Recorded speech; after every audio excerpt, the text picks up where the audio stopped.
തമിഴ്നാട്ടിലെ കരൂരിൽ ടി.വി.കെ റാലിക്കിടയിലുണ്ടായ ദുരന്തത്തിൽ ഒരാൾ കൂടി മരിച്ചു. ഇതോടെ മരണസംഖ്യ 40ആയി. സംഭവത്തിൽ സുതാര്യമായ അന്വേഷണം ആവശ്യപ്പെട്ട് വിജയുടെ പാർട്ടി ടി.വി.കെ ഹൈക്കോടതിയെ സമീപിക്കും. ശനിയാഴ്ച നടക്കാനിരുന്ന റാലി ഒഴിവാക്കാനും ടി.വി.കെ ഓൺലൈൻ യോഗത്തിൽ തീരുമാനമെടുത്തു.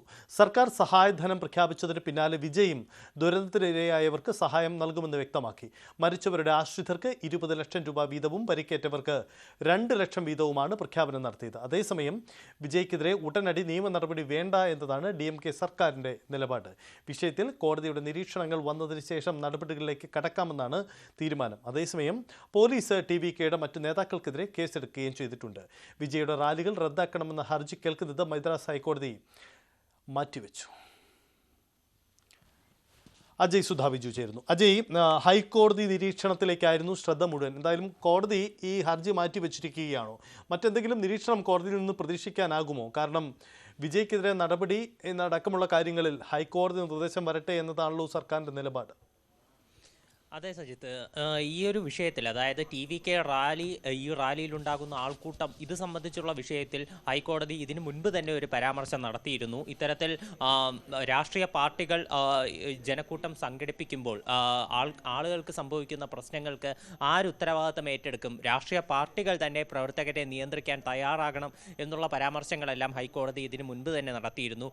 ഇത്തരത്തിൽ വിജയുടെ റാലിയിലുണ്ടാകുന്ന പ്രശ്നങ്ങൾ, ഈ വിഷയത്തിൽ സർക്കാരിനെതിരെ എതിരെയും കടുത്ത വിമർശനമാണ് കോടതി മുൻപ് ഉന്നയിച്ചിരുന്നത്. അപ്പോൾ ഇത്തരത്തിൽ വിജയുടെ റാലികൾ നിയന്ത്രിക്കണം എന്നുള്ള തരത്തിലുള്ള ഹർജികൾ പലതരത്തിൽ ഹൈക്കോടതിയുടെ പരിഗണനയിലുണ്ടായിരുന്നു. അപ്പോൾ ഇത്തരത്തിലൊരു ഹർജി തന്നെയായിരുന്നു നിലവിൽ ഈ ടി.വി.കെ പ്രവർത്തകനായിട്ടുള്ള ഈ പരിക്കേറ്റ കണ്ണൻ എന്ന് പറയുന്ന ഒരാൾ നൽകിയിട്ടുള്ള ഹർജിയും. വിജയുടെ റാലികൾ പൂർണ്ണമായിട്ടും റദ്ദാക്കണം, ഇത് നടത്താൻ അനുമതി നൽകരുത്, പോലീസ് അനുമതി നൽകരുത് എന്ന് ആവശ്യപ്പെട്ടുകൊണ്ടുള്ള ഹർജിയായിരുന്നു. അപ്പോൾ ഇതാണ് പരിഗണിക്കുന്നത് ഹൈക്കോടതി ഇപ്പോൾ മാറ്റിവെച്ചിട്ടുള്ളത്. നിലവിൽ ഈ ഹർജി പരിഗണിക്കാനാകില്ല. ഇത് ഹൈക്കോടതിയുടെ പരിഗണനയിലുള്ള മറ്റ് വിഷയങ്ങളിൽ ഒന്ന് മാത്രമാണ്. ഇതിൻ്റെ നടപടിക്രമങ്ങൾ പുരോഗമിച്ചു കൊണ്ടിരിക്കുകയാണ് എന്നാണ് ഹൈക്കോടതി നിലവിൽ അറിയിച്ചിട്ടുള്ളത്. ഇത് സംബന്ധിച്ചുള്ള കൂടുതൽ നിരീക്ഷണങ്ങൾ നാളെ തന്നെ ഉണ്ടാകും എന്ന് തന്നെയാണ് പ്രതീക്ഷിക്കുന്നത്. അതുപോലെ തന്നെ ടി.വി.കെയും ഹൈക്കോടതിയെ ഈ വിഷയത്തിൽ സമീപിച്ചിട്ടുണ്ട്. ടി.വി.കെ ഹൈക്കോടതിയിൽ നൽകിയിട്ടുള്ളൊരു ഹർജിയിൽ പറയുന്നത് ഈ വിഷയത്തിൽ സ്വതന്ത്രമായിട്ടുള്ളൊരു അന്വേഷണം വേണം. ഈ പാർട്ടി സംഘടിപ്പിച്ച ഈ റാലി ഇത്തരത്തിൽ അലങ്കോലമാക്കുന്നതിൽ കടുത്ത ഗൂഢാലോചന നടന്നിട്ടുണ്ട്. ഇതിൻ്റെ തെളിവാണ് പാർട്ടി പ്രവർത്തകർക്കെതിരെ ഒരു കയ്യേറ്റം ഉണ്ടാവുകയും അവർക്കെതിരെ ലാത്തി വീശുകയും കല്ലേറും ഉണ്ടായത് ഇത് കാരണമാണെന്ന് ടി.വി.കെ വ്യക്തമാക്കിയിരുന്നു. അപ്പോൾ ഇത് സംബന്ധിച്ചാണ് കോടതിയിൽ ഒരു ഹർജി സമർപ്പിച്ചിരുന്നത്. CBI അന്വേഷണം അല്ലെങ്കിൽ ഒരു സ്വതന്ത്ര SIT അന്വേഷണം വേണമെന്നാണ് ടി.വി.കെ നിർദ്ദേശിച്ചിരുന്നത്. ഇപ്പോൾ ഇതേ ആവശ്യം ഉന്നയിച്ചുകൊണ്ട് BJP രംഗത്തെത്തിയിട്ടുള്ളത് നമുക്ക് കാണാൻ സാധിക്കും. BJP നേതാവായിട്ടുള്ള K അണ്ണാമലൈ ഇപ്പോൾ പ്രദേശത്ത് സന്ദർശനം നടത്തിയിട്ടുണ്ട്. അവിടെ ആശുപത്രിയിലും അതുപോലെ തന്നെ മറ്റ് ഈ പരിക്കേറ്റവരുടെ കുടുംബാംഗങ്ങളെയും എല്ലാം സന്ദർശിച്ചിരുന്നു. അപ്പോൾ അദ്ദേഹം ആവശ്യപ്പെട്ടതും ഇത്തരത്തിൽ ഈ CBI അന്വേഷണം വിഷയത്തിൽ വേണമെന്നാണ്. അതുപോലെ തന്നെ BJP ഈ വിഷയത്തിൽ വിജയുടെ പാർട്ടി ടി.വി.കെയും അതുപോലെ തന്നെ വിജയിയെയും കടന്നാക്രമിക്കുന്ന ഒരു നിലപാട് നിലവിൽ സ്വീകരിച്ചിട്ടില്ല. പകരം സർക്കാരിനെതിരെ കൂടുതൽ ആരോപണങ്ങൾ ഉന്നയിക്കാനാണ് BJP ഈ വിഷയത്തിൽ ശ്രമിക്കുന്നത്. ഇതിന് മുൻപുള്ള തമിഴ്നാട്ടിലെ രാഷ്ട്രീയ സാഹചര്യം നമ്മൾ നോക്കുകയാണെങ്കിൽ വിജയുടെ പാർട്ടിയെ കൂടെ നിർത്താനുള്ള ചില ശ്രമങ്ങളെല്ലാം BJP നടത്തിയിരുന്നു.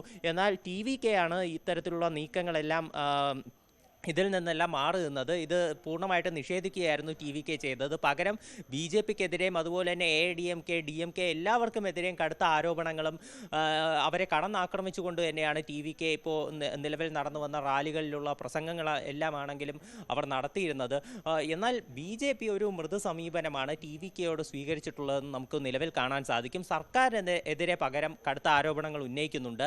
BJPയും ഈ മരിച്ച ആളുകളുടെ കുടുംബങ്ങൾക്ക് 1 ലക്ഷം രൂപ ധനസഹായം നിലവിൽ പ്രഖ്യാപിച്ചിട്ടുണ്ട്. അതുപോലെ തന്നെ സർക്കാരിൻ്റെ ജുഡീഷ്യൽ അന്വേഷണം ആരംഭിച്ചു. ഈ ജുഡീഷ്യൽ അന്വേഷണത്തിൻ്റെ ഭാഗമായിട്ട് മുൻ ഹൈക്കോടതി ജഡ്ജിയായിട്ടുള്ള അരുണ ജഗദീശൻ അവർ ഇപ്പോൾ നിലവിൽ ഈ സംഭവ സ്ഥലത്ത് സന്ദർശനം നടത്തുകയാണ്. ഇവിടെ വെച്ച് അവർ മാധ്യമങ്ങളോട് പ്രതികരിച്ചിരുന്നു. ഇനി മുതൽ ഇത്തരം സംഭവങ്ങൾ ഉണ്ടാകാതിരിക്കാൻ സർക്കാർ കർശനമായിട്ടുള്ള നടപടികൾ സ്വീകരിക്കണം എന്ന് ഈ അരുണ ജഗദീശൻ പറയുകയുണ്ടായി. അതുപോലെ തന്നെ നമ്മുടെ ഉപരാഷ്ട്രപതി ഉപരാഷ്ട്രപതിയും വിഷയത്തിൽ പ്രതികരിച്ചുകൊണ്ട് രംഗത്തെത്തിയിട്ടുണ്ട്. അദ്ദേഹം പറഞ്ഞത് ആൾക്കൂട്ടങ്ങളിൽ ആളുകൾ ഒന്നിക്കുമ്പോൾ അവരുടെ വൈകാരിക പ്രകടനങ്ങൾ അത് നിയന്ത്രണ വിധേയമാക്കണം. ഇത്തരത്തിൽ ഈ വൈകാരിക പ്രകടനങ്ങൾ അത് കൈവിട്ടു പോകുമ്പോഴാണ് ഇത്തരത്തിൽ അപകടങ്ങൾ ഉണ്ടാകുന്നത്. തീർത്തും ഒരു ദാരുണമായിട്ടുള്ള സംഭവമാണ് തമിഴ്നാട്ടിൽ ഉണ്ടായതെന്നും VP രാധാകൃഷ്ണൻ ഇപ്പോൾ നിലവിൽ മാധ്യമങ്ങളോട് പ്രതികരിച്ചിട്ടുണ്ട്. അപ്പോൾ ഇത്തരത്തിലാണ് നിലവിലുള്ള ഒരു സംഭവ വികാസങ്ങൾ. എന്തായാലും ഈ വിഷയത്തിൽ പുതിയ ഹൈക്കോടതി നീക്കങ്ങൾ അതെല്ലാം അറിഞ്ഞിട്ടായിരിക്കും സർക്കാരിൻ്റെ അടുത്ത ഒരു നീക്കം അത് TVKക്കെതിരെ നടത്തുക. നിലവിൽ അവിടെ TVK നേതാക്കളായിട്ടുള്ള 3 പേർക്കെതിരെ സംസ്ഥാന ജനറൽ സെക്രട്ടറി, ജോയിന്റ് സെക്രട്ടറി, അതുപോലെ തന്നെ ജില്ലാ സെക്രട്ടറി തുടങ്ങിയിട്ടുള്ളവർക്കെതിരെയാണ് ഇപ്പോൾ നിലവിൽ നടപടികൾ സ്വീകരിച്ചിട്ടുള്ളത്. അവർക്കെതിരെ കേസെടുത്തിട്ടുണ്ട്. വിജയ്ക്കെതിരെയുള്ള നടപടികളെല്ലാം നിലവിൽ ഇനി ഹൈക്കോടതിയുടെ നിർദ്ദേശം കൂടി അനുസരിച്ചായിരിക്കും സർക്കാർ സ്വീകരിക്കുക. തമിഴക രാഷ്ട്രീയം നിർണായകമാണ്. ഈ വിവാദത്തോടുകൂടി തുടർ അന്വേഷണ നീക്കങ്ങളുമായി പോവുകയാണ്. അവിടെ ജുഡീഷ്യൽ അന്വേഷണത്തിൻ്റെ ഭാഗമായുള്ള നീക്കങ്ങൾ ആരംഭിച്ചു. ഒപ്പം പോലീസിൻ്റെ സമാന്തര അന്വേഷണവും നടക്കുന്നുണ്ട്. TVK എല്ലാ മാർഗനിർദ്ദേശങ്ങളും ലംഘിച്ചാണ് മാർച്ച് സംഘടിപ്പിച്ചതെന്ന് Tamil Nadu ADGP S. Davidson Devasirvatham പറഞ്ഞു. പാർട്ടി അപേക്ഷ നൽകിയത് പ്രകാരമാണ് സ്ഥലം അനുവദിച്ചത്. പോലീസ് മറ്റൊരിടത്ത് മാർച്ച് സംഘടിപ്പിക്കാൻ നിർദ്ദേശിച്ചിരുന്നതായും ADGP വ്യക്തമാക്കി. അതേസമയം പ്രവർത്തകർക്ക് നേരെ ലാത്തി ചാർജ് നടന്നുവെന്നും കല്ലേറുണ്ടായെന്നുമുള്ള ആരോപണങ്ങളും അദ്ദേഹം തള്ളി. Yeah, we were able to handle. See, otherwise the leader could not have reached that place. We were able to bring the leader up to that point only because police was able to handle it. But what happened at that place is a subject for the examination by the commission. After seeing the road, did you suggest? Police officers enough, sir, according to you? Yes, for me it's enough. Yes, at that point of time, at that place was enough. Yeah. When we are talking about power cuts, which led That already was informed by the EB officers. Okay, right? Sir, did you suggest the leader to have the speech at another point before coming to the area? I think they've already been meeting people along the way. Right from the time they entered the district border, they were waving at the crowd along the route and just shaking hands with people. And in some places, in other places, they have also gone down and spoken to them. Yeah. See, this is actually after the leader started speaking. After he started speaking, then some people have become, the push has gone very close to the vehicle. That's the time probably.